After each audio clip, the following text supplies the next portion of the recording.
Yes, sir. Thank you, Ambassador Burns. Imran Siddiqui, Voice of America Urdu TV. For the past 4 months, our program Beyond the Headlines has been off the air. And yesterday, Richard Eisendorf from the Freedom House said that it's incumbent upon the U.S. administration to pursue and convince President Musharraf using your diplomatic and congressional means to allow foreign broadcasters to be able to go back on the air, especially when we are, Pakistan and the U.S. are allies in the war on terror. I'd like you to weigh in on that, please.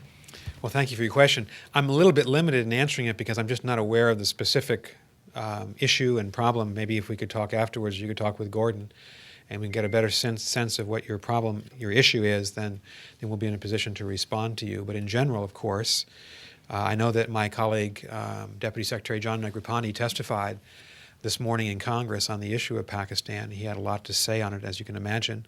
And we hope very much that the trends can be positive in Pakistan, that a coalition government a new government can be formed. And we certainly hope that this process of democratization and of press freedoms can advance in Pakistan. We've been saying for a number of years now that Pakistan is, if not the most important, among the most important countries in the world to us in terms of the fight against al-Qaeda, because of the presence of al-Qaeda and the Taliban on Pakistani soil. And so a very strong interest of the United States is to see that counterterrorism struggle succeed against al-Qaeda and against the Taliban.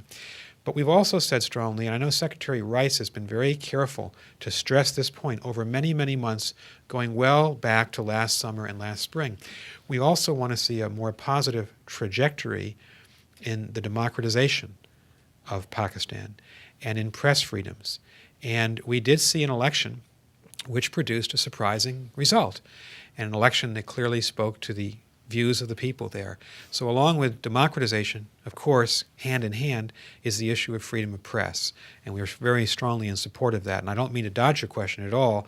I'd just like to know more about the specific issue, and we'll see what we can do on that. Thank you.